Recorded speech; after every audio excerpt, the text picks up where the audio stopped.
My wife told the valet I was just dropping her off. The manager saw my face and went white. 5 staff members surrounded me. Sir, we didn't know you'd be here today. She stood frozen, watching them treat me like I owned the place. Because I did. And she had no idea what was about to unravel. My name is Robert Harrison, though most people call me Rob. I'm 52 years old, and I've spent the better part of my life with my hands in Iowa soil and my mind on crop yields. My wife Isabel and I have been married 26 years. We have 3 kids, Brandon, 24, working in agricultural finance in Chicago, Connor, 16, a junior at County High, and Lily, 10, who still believes her dad can fix anything. I built Riverbend Country Club 12 years ago on land my grandfather left me, not because I wanted the spotlight, but because the community needed something. A place where farmers could shake hands with bankers, where deals happened over coffee instead of lawyers. I funded it through the Harrison Land Trust, kept my name off the plaques. That was the point, giving back without the noise. Last Tuesday changed everything. Isabel asked me to drive her to the club. She had a tennis round with the ladies, something about a charity tournament. I was heading into town anyway to meet with the co-op manager, so I said sure. She spent the whole drive checking her phone, fixing her hair in the visor mirror. Didn't say 10 words to me. When we pulled up to the entrance, she stepped out fast. The young valet, probably 19, jogged over. I rolled down my window to hand him the keys. He's just dropping me off, Isabel said quickly, not even looking at me. He's not staying. The kid nodded, reaching for the keys. Then he glanced at my face. His expression shifted. He straightened up like someone had yanked a string attached to his spine. Mr. Harrison, he said, quieter now. I nodded once. The kid's face went pale. He touched his earpiece, the kind the staff wore for coordination, and muttered something I couldn't catch. Within 30 seconds, the club manager, Richard, came speed walking out of the main entrance. Behind him, 4 more staff members followed. 2 from valet, 1 from the dining room, another I recognized from groundskeeping. Richard stopped in front of the car, slightly breathless. Mr. Harrison, he said, his voice carrying that tone people use when they're surprised and try not to show it. We didn't know you'd be here today. Would you like us to prepare anything? The Founders Lounge is available if you prefer privacy. I could feel Isabel freeze beside the car. She turned slowly, her tennis bag sliding down her shoulder. Her mouth opened, but nothing came out first. I'm just dropping off my wife, I said calmly, meeting Richard's eyes. But I appreciate it. Richard nodded. Of course, sir. We'll park your truck in the executive section. Isabel's hand tightened around the strap of her bag. Her face had gone stiff. That mass people were when their brain is scrambling to recalculate everything they thought they knew. The other staff members stood at a respectful distance, waiting. Wait, Isabel finally said, her voice tight. What's going on? I didn't answer her. I just looked at Richard. Take good care of her, I said. She's got an important match today. Richard smiled, professional as ever. Always, Mr. Harrison. I pulled away slowly, watching Isabel in the rearview mirror. She stood there in the circle drive, frozen, while the staff moved around her, like she was a statue they had to work around. One of them, Maria from the front desk, said something to her, gestured toward the entrance. Isabel nodded, but she didn't move right away. Just stood there, staring at the back of my truck as I drove off. That night, she didn't come home until after 10. I was in the study, reviewing grain futures on my laptop. I heard her heels on the hardwood, then the sound of her purse hitting the kitchen counter harder than necessary. She appeared in the doorway, arms crossed. You want to tell me what that was about? She asked. I looked up. What? Don't play dumb, Rob. The staff at the club. They treated you like... She stopped, searching for the word. Like I matter? I offered. Isabel's question hung in the air between us. The study felt smaller suddenly, like the walls had shifted inward. She wanted an answer, but I wasn't ready to give her one. Not yet. Not when I was still putting the pieces together myself. We've been married 26 years, I said finally, closing my laptop. You really never asked what I did with Grandpa's land. Her expression flickered. You said you sold some of it. Development or something. Development. I repeated slowly. That's one way to put it. She shifted her weight, uncomfortable now. Rob, if you've got something to say, just say it. I stood up, walked past her to the kitchen, Pour myself a glass of water from the tap. She followed, heels clicking against the floor. Lily showed me something today, I said, keeping my voice level. On her iPad. Isabel went still. What are you talking about? I pulled out my phone, opened the video file Lily had sent me that afternoon. Our 10-year-old daughter had been playing in the living room yesterday, while Isabel's mother, Margaret, visited. Lily had her iPad propped up on the couch, recording herself doing some kind of craft project. She did that sometimes, made little videos for her friends. But the iPad's camera had captured more than glitter and construction paper. I hit play. Margaret's voice came through clearly. You should have married the Patterson boy, Margaret was saying. I told you that 26 years ago. He's a partner at that firm in Des Moines now. But you insisted on the farmer. Isabel's voice responded. Mom, please. Not now. I'm just saying, Margaret continued. You've wasted the best years of your life on someone who can't even get you into the right circles. Thank God you're finally doing something about it. There was a pause. Then Isabel spoke again, quieter. Kevin says I need to be patient. That we have to wait until. I stopped the recording. Looked at Isabel. Her face had lost all color. Lily came to me after school. I said quietly. She was upset. She said, Daddy, why does Grandma talk about you like that? Why does she say mean things? Isabel opened her mouth. Closed it. Opened it again. Rob, that's not. She was just venting. You know how my mother gets. Who's Kevin? I asked. She blinked. What? You heard me. Who's Kevin? He's a consultant, she said quickly. For the club's image rebranding. I've mentioned him before. No, I said. You haven't. The silence stretched between us. Somewhere in the house, I could hear the old furnace kicking on. The October wind rattled the windows. Lily asked me something else. I continued. She said, Daddy, why don't you want to be with us anymore? She said you told her I'm always too busy, that I care more about the farm than about her. Isabel's jaw tightened. I never said that. She's 10 years old, Isabel. She wouldn't make that up. Kids misunderstand things, my wife said, but her voice had lost its edge. She sounded tired now, defensive. I set my phone down on the counter. Connor came to me last week. Did you know that? She didn't answer. He told me something I didn't want to believe, I said. He told me you've been making him keep track of where I go, who I talk to, what time I get home.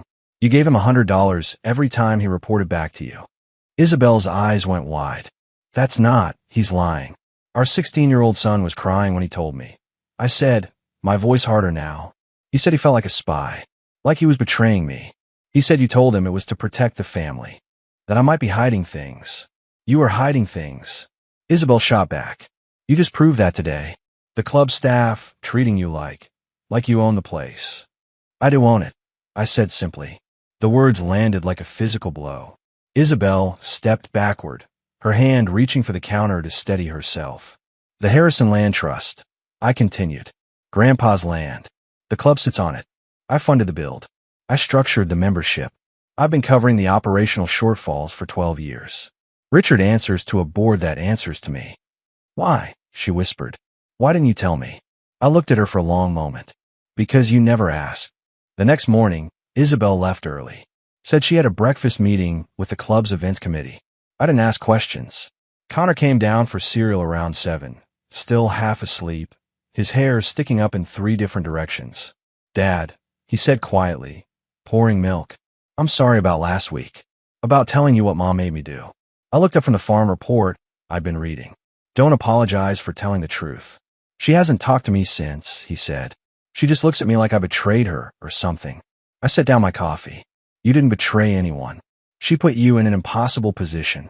He nodded, but I could see the weight still sitting on his shoulders. 16 years old, and already caught in the middle of something he shouldn't have to navigate. My phone buzzed. Brandon calling from Chicago. I answered. Dad, I need to talk to you about something, he said without preamble. I heard what Mom's been saying about me. I stepped into the study, closed the door. What did you hear? Jake Romero's mom was at the club last week. She told Jake that Mom said I was a failure, that I keep asking for money because I can't hold down a real job. His voice was tight with anger. Dad, I make $95,000 a year at the firm. I've never asked her for a dime. I sat down heavily. When did you talk to Jake? Last night. He felt bad about it. Wanted to give me a heads up. Apparently, Mom's been telling people I'm living beyond my means, that she's constantly bailing me out. He paused. Why would she say that? Because she's building a narrative, I said. One where she's the victim and everyone else is the burden. That's messed up, Dad. I know. We talked for another 10 minutes. I told him about the club, about the trust, about the fact that his mother had no idea what I'd built. He was quiet for a long time after that. So she's been playing you this whole time, he finally said. Looks that way. After we hung up, I sat in the study for a while thinking. Then I made a call to Jerry Walsh, an attorney I'd worked with on land contracts over the years. Asked him to recommend someone who specialized in family law. He gave me 2 names. I called the first one. That afternoon, I drove into town, stopped at the co-op to check on the grain elevator contracts, then headed to a coffee shop on Main Street. I'd arranged to meet someone, Linda Hartwell. The woman Isabel had been taking the kids to see for what she called family therapy sessions. Linda showed up 15 minutes late, wearing too much jewelry and carrying a yoga mat. She ordered some complicated drink with 3 modifiers and sat down across from me. Mr. Harrison, she said brightly, Isabel mentioned you might want to join a session. I'm not here for therapy, I said. I'm here because I looked you up. You're not a licensed therapist. Her smile faltered. I have certifications in life coaching, I interrupted, wellness consulting, but no actual degree in psychology or counseling. No license to practice therapy in Iowa. She set down her drink carefully. I help people. That's what matters. You've been meeting with my children, I said, keeping my voice level, asking them questions about me, about whether they feel neglected, whether they think I prioritize work over family. Those are standard questions for building a custody case. I finished. That's what this is, isn't it? Isabel's been setting the stage. Linda's expression hardened. I think this conversation is over. You're right, I said, standing up. Because if you contact my children again, I'll file a formal complaint with the state board. They take unlicensed practice pretty seriously. I walked out before she could respond. Got in my truck, sat there for a minute. My phone rang. Brandon again. Dad, I just got an email from Mom, he said. She wants to meet for dinner next week when she's in Chicago. Says she has a business proposition for me. I gripped the steering wheel. Don't go alone. What? If you meet her, record it. Keep your phone in your pocket. Voice memo running. Dad, she's planning something, Brandon, and I need to know what it is. 3 days later, Brandon called me from his apartment in Chicago. It was past 9 at night, and I was reviewing the quarterly financial for the farm operation when his name lit up my screen. I met with Mom tonight, he said without greeting. You were right. I recorded everything. I minimized the spreadsheet. What happened? She took me to some expensive steakhouse in River North. Ordered wine. Acted like everything was normal. Then halfway through dinner, she started talking about my future. He paused. She said she knows I've been struggling financially. You're not struggling. I told her that. She just smiled and said I was being proud, that she understood I didn't want to admit I needed help. His voice carried an edge I'd rarely heard. Then she told me my trust fund is almost empty. I sat up straighter. What? The college fund you and Grandpa set up. She said there's only about $23,000 left. That the rest went to my education and living expenses over the past few years. That's not possible, I said. There should be over $90,000 in that account. I checked it 6 months ago. I know, Brandon said, because after dinner, I went home and called the trust administrator. Took me 2 hours to get someone on the phone, but I finally did. Dad, she's been withdrawing money for the past 3 years. $1,500 here, $3,000 there. The administrator said she's listed as co-trustee, so she had legal access. I stood up, started pacing. What was she using it for? The withdrawal descriptions say educational expenses and beneficiary support. But Dad, I haven't lived at home in 6 years. I paid my own rent through college with the RA job and summer internships. The only thing you paid for was tuition, and that came from the 529 plan, not the trust. Where did the money go? I don't know, but it's gone. $67,000, just gone. He was quiet for a moment. She stole from me, didn't she? I stopped pacing, looked out the window at the dark fields beyond the house. Yeah, she did. There's more, Brandon said. At dinner, she made me an offer. Said if I testified in a divorce proceeding that you were always absent, always prioritizing work over family, she'd make sure I got properly compensated for my honesty. She actually said that. Not in those exact words. She was careful, but that's what she meant. I heard him take a breath. I told her I needed to think about it. She said I should think quickly, because these things move fast once they start. You did the right thing, I said, playing along. I've got the recording. Every word. After we hung up, I sat in the study for a long time. The numbers ran through my head. $67,000 from Brandon's trust. The $100 payments to Connor for spying. The fake therapy sessions with Linda Hartwell. This wasn't spontaneous. This was planned, methodical. I called Jerry Walsh despite the late hour. He answered on the third ring, groggy. Jerry, I need that family attorney's number again. The first one you mentioned. Rob, it's almost 10. I know. I need to move on this now. He gave me the number. I called, left a detailed message. The attorney, Patricia Keating, called back 20 minutes later. We talked for over an hour. I told her everything. The trust fund theft, the fake therapist, Connor's confession, the recording Brandon had made. How fast can you move on this? I asked. Fast, she said. But I need documentation. Bank records, the trust statements, anything showing the pattern. You'll have it by Monday morning. When I finally went upstairs, it was past midnight. Isabel's side of the bed was empty. I checked my phone. One text message, staying at the club tonight. Board meeting ran late. I didn't believe it for a second. The annual Riverbend Winter Gala was 3 weeks away when Isabel announced she'd secured a prime table. She'd been planning for months, coordinating with the events committee, making sure the right people would be seated nearby. This wasn't just a social event for her. It was a performance, and she'd cast herself as the lead. I wasn't supposed to attend.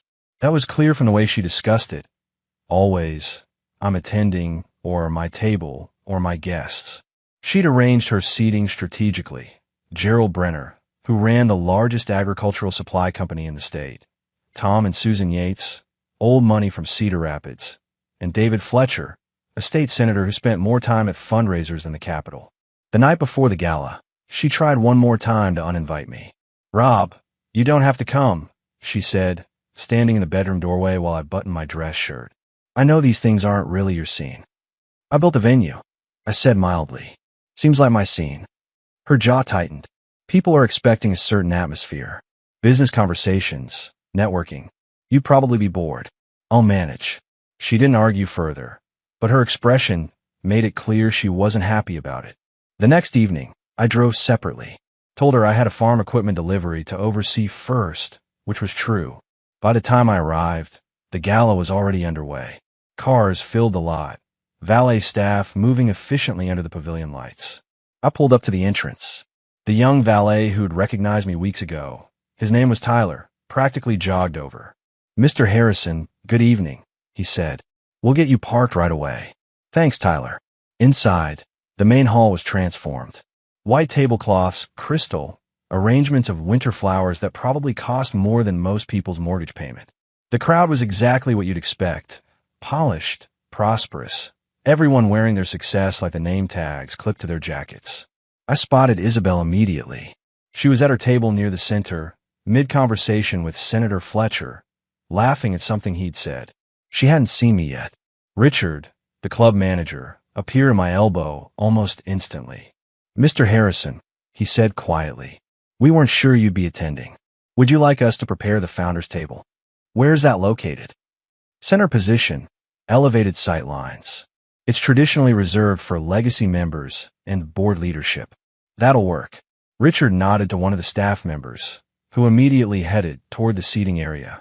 Within minutes, there was movement near the center of the room. Isabel's table was being relocated, smoothly, professionally, but definitely relocated. Moved about 15 feet to the right and back one row. Isabel noticed. Her head turned sharply, tracking the staff members as they adjusted place settings.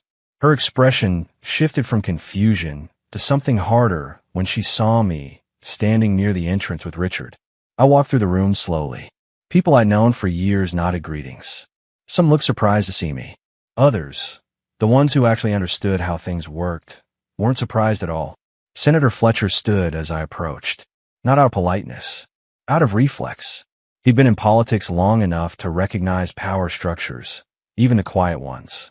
David, I said, shaking his hand. Rob, didn't know you'd be joining us tonight. Last-minute decision. Gerald Brenner stood next, then Tom Yates. Susan Yates smiled, but there was calculation behind it. She was reassessing, trying to figure out what she'd missed. Isabel remained seated for a beat too long. Then she stood slowly, her champagne glass gripped too tightly in one hand. "Rob," she said. Her voice was controlled, but I could hear the tension underneath. "You made it. Wouldn't miss it." Richard appeared again, gesturing toward the founder's table. "Mr. Harrison, whenever you're ready." I glanced at Isabel. "I'll catch up with you later." I could feel her eyes on my back as I walked away. The founder's table had a clear view of the entire room. Richard had understated it. This wasn't just good positioning. This was command central. Senator Fletcher ended up at my table 20 minutes later. So did Gerald Brenner. They migrated naturally, the way people do when they realize where the actual center of gravity is. Tom Yates followed.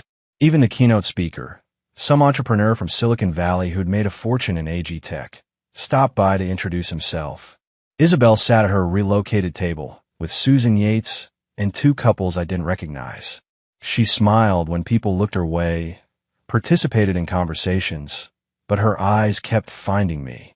Each time they did, her smile got a little tighter. Halfway through dinner, the club's board president stood to make announcements, thanked the major donors, recognized committee members, mentioned upcoming renovations to the tennis facilities. And of course, he said, "We owe our deepest gratitude to the vision and generosity that made this institution possible." "Mr. Harrison, would you stand?" Every head in the room turned toward me. I stood briefly, acknowledged the applause, sat back down. It lasted maybe 15 seconds. But those 15 seconds rewrote every assumption Isabel had sold to that room. For days after the gala, Connor didn't come home from school. It was Lily who noticed first. She came into the kitchen where I was reviewing grain prices on my laptop, her backpack still on her shoulders. "Dad, Connor's not answering his phone," she said. "He was supposed to pick me up from Emily's house, but he never showed." I checked my watch. 4:30. School had ended at 3. "When did you last hear from him?" "Lunchtime. He texted me saying he'd get me at 4. I tried calling Connor. Straight to voicemail. Tried again. Same result. I called the high school. Asked if anyone had seen him leave. The attendance office said he'd been marked present for all his classes, but had left campus right after final bell. Isabel wasn't home. She'd been gone most afternoons lately, citing various committee meetings and social obligations. I called her anyway. She answered on the 4th ring. "Connor's missing," I said. "He was supposed to pick up Lily, but never showed. His phone's off." There was a pause. "He's probably just with friends. You know how teenagers are. His phone is off." "Isabel, that's not normal for him." "I'm sure he's fine, Rob. Don't be dramatic." I hung up. Called Brandon in Chicago. "Your brother's not answering his phone. Did he mention anything to you? Plans, problems, anything?" "Not recently," Brandon said. "But Dad, he's been really quiet the last few weeks. When I called him last weekend, he barely said 10 words. I thanked him and hung up. Stood in the kitchen for a moment, thinking. Then I grabbed my truck keys. "Lily, stay here," I said. "Call me if Connor shows up." "Where are you going?" "To find your brother." I started with Connor's usual spots. The Dairy Queen, where his friends hung out. The basketball courts behind the middle school. The old grain elevator on Highway 30, where kids sometimes went to be alone. Nothing. It was getting dark when I remembered something Connor had said months ago. There was an old bus station on the edge of town, mostly abandoned except for 2 routes a day. Kids used it sometimes when they wanted to feel like they were going somewhere, even if they weren't buying tickets. I drove there, pulled into the crumbling parking lot. One bus sat at the platform, engine idling, destination sign reading Des Moines. A handful of people waited near the door with bags. Connor was sitting on a bench inside the small waiting area, a backpack between his feet. He wasn't looking at his phone, just staring at the floor. I walked in slowly, sat down next to him. Didn't say anything at first. "I wasn't actually going to leave," he said finally, his voice rough. "I just needed to feel like I could." "What happened?" He pulled his phone out of his pocket, unlocked it, handed it to me. A text thread with Isabel. I scrolled up, reading. "Mom, did you tell your father about the therapy sessions?" "Connor." He asked me. I couldn't lie. "Mom, you betrayed my trust. Everything I've done for this family, and you chose him." "Connor, I'm sorry. I didn't mean to." "Mom, don't bother apologizing. You've made it clear whose side you're on. The messages went on. Each one from Isabel was sharper than the last, accusing him of disloyalty, of being manipulated, of not understanding what was really happening. Connor's responses got shorter and shorter until they stopped completely. I feel like I'm drowning, Dad, he said quietly. Like no matter what I do, somebody's mad at me. If I tell you the truth, Mom hates me. If I don't tell you, I'm lying to you. I can't win. I handed back his phone. You're not supposed to win. You're supposed to be 16 years old and not carrying this weight. She's my mom.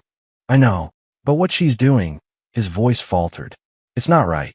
The spying thing, the fake therapist, lying about Brandon. None of it's right. No, I agreed. It's not. We sat in silence for a few minutes. The bus outside revved its engine, preparing to leave. A man in a work jacket climbed aboard with a duffel bag. I wrote a note, Connor said, in my backpack. Said I needed to clear my head. That I'd call when I figured things out. Where were you planning to go? I don't know. Nowhere, really. I just wanted to feel like I had a choice. He looked at me. Does that make sense? Yeah, I said. It does. Connor came home with me that night. We stopped at the diner on Highway 30, sat in a back booth, ordered burgers neither of us finished. He talked some. Mostly he just sat there, looking relieved to be somewhere that wasn't moving. When we got back to the house, Isabel's car was in the driveway. I told Connor to go upstairs, take a shower, try to get some sleep. He nodded and headed up without argument. Isabel was in the living room, glass of wine in hand, staring at her phone. She looked up when I came in. You found him, she said. Not a question. Bus station. She took a sip of wine. He wasn't actually going to leave. He's being dramatic. He's breaking, I said. And you're the reason. Her expression hardened. Don't put this on me. You're the one who's been turning the kids against me. I haven't said a word against you to any of them. They're figuring it out on their own. She stood up, set down her glass with enough force that wine sloshed over the rim. You've been playing me, Rob. This whole humble farmer act, while you've been secretly running the club, controlling everything. I wasn't playing you. I was just living my life. You're the one who needed me to be small so you could feel big. She stared at me for a long moment. Then she grabbed her phone and purse. I'm staying at the club tonight. Fine. She walked toward the door, then stopped. By the way, I've been meaning to tell you. I've arranged something for Lily. I turned. What kind of something? A placement at Institut Lou Rosie in Switzerland. It's one of the finest boarding schools in the world. She'll start in January. The words took a second to register. You enrolled our 10-year-old daughter in a school in Switzerland. I secured a placement. It's highly competitive. She's lucky they had an opening. Without discussing it with me. You're never around to discuss anything, Isabel said. Someone has to make decisions about the children's futures. She's 10 years old, Isabel. She still brings her stuffed rabbit to bed, which is exactly why she needs more structure, more sophistication. She'll have opportunities there that. No, I said. She blinked. Excuse me. She's not going. Cancel it. I've already paid the deposit. $15,000. Then you've wasted $15,000. Her face flushed. You don't get to make this decision unilaterally. Neither do you, I said. But you tried anyway. She opened her mouth to respond, but I wasn't finished. I found the brochure. I continued. In your office. It was in the file with the divorce attorney consultations and the property valuation requests. This wasn't about Lily's education. This was about getting her out of the way. That's absurd. Is it? Because it looks like you're systematically removing obstacles. Discredit Brandon by calling him a failure. Turn Connor into your spy until he broke. And now ship Lily off to Europe, so she's not around to witness whatever you're planning. Isabel's jaw tightened. You're being paranoid. Am I? I pulled out my phone, opened the photos I'd taken of the documents in her office. These are emails between you and your mother, planning custody arguments, discussing how to present me as an absent father. Margaret even suggested you document every time I miss a school event or family dinner. I scrolled to another screenshot. This one's interesting. An email to Kevin Drake. You're image consultant. Except he's not talking about club branding here. He's talking about our future together, and once you're free of the deadweight. The color drained from her face. I've known for 3 weeks, Isabel. Ever since Lily showed me that recording. I've been watching, documenting, waiting to see how far you'd go. I put my phone away. Sending Lily to Switzerland? That's how far. She stood frozen in the doorway. Rob, you need to leave now. Tonight. Pack what you need and go. This is my house, too. Actually, I said quietly, it's not. The deed's in my name. The mortgage is in my name. I've been covering the property taxes alone for 26 years. You want to fight about it in court? We can do that. But tonight, you leave. Where am I supposed to go? The club. Your mother's house. Kevin's apartment. I don't particularly care. She grabbed her keys off the entry table, her hand shaking. You're going to regret this. I doubt it. After she left, I went upstairs. Checked on Connor. He was asleep with his headphones still in. Then I went to Lily's room. She was awake, sitting up in bed with her stuffed rabbit. Is Mom leaving? She asked quietly. I sat on the edge of her bed. For tonight, yeah. Because of me? No, sweetheart. Because of choices she made. Lily was quiet for a moment. Then she said, Dad, I don't want to go to Switzerland. I know. You're not going anywhere. She hugged her rabbit tighter. Promise. Promise. Patricia Keating, my attorney, called me at 6 in the morning 5 days later. I was already up, reviewing the week's grain market reports in the kitchen with coffee. Rob, I need you to come to my office today, she said. Something's come up. What kind of something? The kind that needs to be seen to be believed. I met her downtown at 9. Her office was on the 3rd floor of an old building that had been converted from a bank. She had documents spread across her conference table when I arrived. A colleague of mine handles event planning litigation, Patricia said, gesturing for me to sit. Disputes over deposits, contract breaches, that sort of thing. Yesterday, she received a call from the Ashford estate, the wedding venue out by the lake. That's the one. Apparently, they have a booking for September 14th. Full-day rental, ceremony, and reception, 150 guests. She slid a document across the table. The booking name is Isabel Drake. I stare at the paper. Drake, as in Kevin Drake. That would be my assumption. The deposit was $50,000. Paid in full back in July. July, I repeated. For months ago. Patricia nodded. The venue called my colleague because they're getting nervous. The balance is due in 30 days, and Isabel's been avoiding their calls. They want to know if they should consider the booking abandoned. She pulled out another document. This is a contract with a caterer in Des Moines, dated August 2nd. $20,000 deposit for a wedding reception of approximately 150 people. Another document. A bridal boutique in Chicago. Dress ordered and fitted in June. $25,000. Custom design, already completed. The documents kept coming.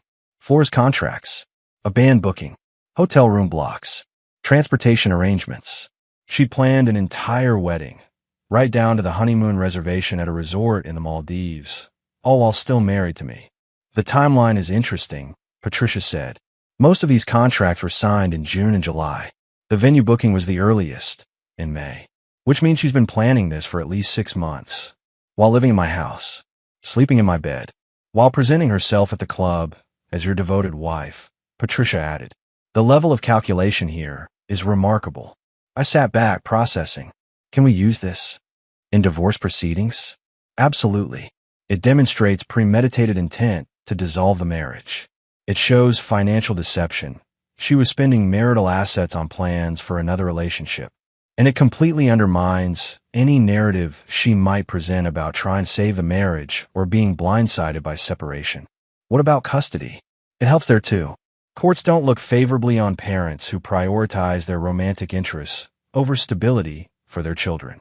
The fact that she was wedding planning while still living with 3 kids, that plays very poorly. My phone buzzed. A text from Brandon. Dad, call me when you can. Something weird happened. I excused myself, stepped into the hallway, called him back. Mom just called me, Brandon said. Wants to meet next week. Says she has important news to share about family changes. What kind of changes? She wouldn't specify. Just said it was good news, and she wanted me to hear it from her first. He paused. Dad, she sounded happy. Like, genuinely excited. She probably is, I said. She thinks she's about to start a new life. Without us. That seems to be the plan. After I hung up, I went back into Patricia's office. File the papers, I said. Today, if possible. She nodded. I'll have them ready by this afternoon. Brandon flew in from Chicago the week before Thanksgiving. He'd asked for the time off, told his boss it was a family emergency. In a way, it was. We met at the farm office, me, Brandon, Connor, and Patricia Keating. I debated whether to include Connor, but he'd asked to be there. Said he was tired of being protected from the truth. Patricia laid out the situation methodically. The divorce filing, the custody arrangement I was seeking, the evidence we'd compiled. Brandon listened without interrupting, his expression getting harder with each new revelation. The trust fund theft, Patricia said. That's criminal. We could pursue charges if you want to, Brandon. He shook his head. I just want it back. And I want her to know that I know. Fair enough, Patricia said. She turned to Connor. Your testimony about the surveillance she had you doing, that's going to be important in the custody hearing. Connor nodded, his jaw set. Whatever you need. 2 days later, Brandon got the call he'd been expecting. Margaret, Isabel's mother, wanted to meet him for lunch in Des Moines. He agreed immediately. I helped him prep. We ran through potential scenarios, discussed how Margaret might approach things. Brandon wore a wire. Not exactly legal without her consent, but Iowa was a one-party consent state. As long as he was part of the conversation, we were clear. Margaret chose an expensive restaurant downtown. Brandon recorded everything on his phone, which I'd help him position in his jacket pocket. The recording was damning. Margaret started with small talk, asked about his job, his apartment, whether he was seeing anyone. Then she shifted gears. Your mother is going through a difficult time, Margaret said on the recording. This divorce is going to get ugly. Your father is being unreasonable. He seems pretty reasonable to me, Brandon replied. That's because you don't see the full picture. He's been hiding assets, controlling everything behind the scenes. Your mother deserves better. She was planning to marry someone else while still married to Dad. How is that deserving better? Margaret's voice went cold. Who told you that? I figured it out myself. I'm not stupid, Grandma. There was a long pause. Then Margaret said, Brandon, I'm going to be direct with you. This custody battle is going to determine a lot of things. Who gets the house? Who gets access to the club? Who maintains the family reputation? Your testimony could matter significantly. What kind of testimony? The truth about your father. How he was never present. How he prioritized work over family. How he created an environment where your mother felt invisible. That's not the truth, though. It's a version of the truth, Margaret said. And in court, that's what matters. Perspective. What's in it for me? Brandon asked, playing it exactly like we discussed. Margaret's tone brightened. I'm prepared to offer you $250,000. Cash. Deposited in an account of your choosing. Completely separate from any divorce settlement. Think of it as a gift. Compensation for the difficulties you've endured. In exchange for lying about my father. In exchange for being honest about your experiences. About feeling neglected. About watching your mother struggle while your father built his empire. Brandon let the silence stretch. Then he said, I need to think about it. Don't think too long. These proceedings move quickly once they begin. When Brandon played me the recording that evening, I felt something cold settle in my chest. Not anger exactly. More like confirmation. This was who they were. This was what they'd always been. What do we do with this? Brandon asked. We give it to Patricia, I said. She'll know how to use it. 3 days later, Patricia filed a motion to include evidence of witness tampering. The recording was entered into the court record. Margaret's attempt to buy Brandon's testimony became part of the official file. Isabel's attorney filed an emergency motion to suppress the evidence, claiming it was obtained illegally. The judge reviewed Iowa's one-party consent law and denied the motion. The recording stood. That night, I got a text from Isabel. 3 words. How could you? I didn't respond. There was nothing left to say. The divorce proceedings took 4 months. It felt longer. Every week brought new filings, new accusations, new attempts by Isabel to reframe the narrative. Her attorney was good, expensive and aggressive. But Patricia was better. The custody hearing was the hardest part. Connor had to testify about the surveillance. Lily had to explain why she didn't want to go to Switzerland. Brandon submitted a written statement about the trust fund theft and Margaret's bribery attempt. Isabel sat at the plaintiff's table, looking wounded and betrayed, like she was the victim in all this. Her attorney painted me as a manipulative control freak who'd secretly amassed power while keeping his wife in the dark. They tried to spin the club ownership as evidence of deception rather than what it actually was, a gift to the community that I'd never asked for recognition for. It didn't work. The judge saw through it. The evidence was too clear. The wedding planning while still married. The theft from Brandon's trust. The attempt to ship Lily overseas. Margaret's recorded bribery attempt. The fake therapist. All of it painted a picture of someone willing to sacrifice everything and everyone for her own ambitions. The final decree came down in March. I got primary custody of Connor and Lily. Brandon was an adult, so custody wasn't an issue, but he made it clear he was staying with me. Isabel got supervised visitation twice a month. The financial settlement was stark. The house remained mine. The farm operation remained mine. She got her personal accounts and a lump sum payment of $300,000, less than a third of what her attorney had demanded. No alimony. The judge called her behavior egregious and said she'd forfeited any claim to long-term support. Her membership at Riverbend Country Club was formally revoked. The board voted unanimously. Richard, the manager, called to inform me personally. He said she'd taken it badly, shown up at the club, demanding an explanation, had to be escorted off the property by security. Kevin Drake disappeared around that time. According to mutual acquaintances, he'd moved to Colorado. The wedding at Ashford Estate was canceled. Isabel lost all her deposits. Margaret stopped speaking to me entirely, which was fine. She moved Isabel into her house in Cedar Rapids. From what I heard through Connor, it wasn't going well. Two controlling personalities under one roof rarely does. Brandon got his trust fund money back.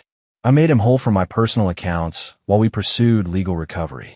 He used some of it for a down payment on a condo in Chicago. Said he was ready to build something that was actually his. Connor started seeing a real therapist. Not a fake one. Someone Patricia recommended who specialized in family trauma. He was doing better.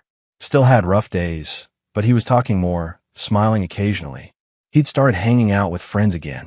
Lily never asked about Switzerland after that first night. She stayed in her same school, kept her same friends. Sometimes I catch her looking at me, like she was checking to make sure I was still there. I always was. As for me, I kept farming, kept running the co-op board, kept managing the Harrison Land Trust. The club continued operating smoothly. Richard and I met quarterly to review finances and discuss improvements. People asked if I regretted not telling Isabel about the club sooner. If I thought transparency might have saved the marriage. I didn't see it that way.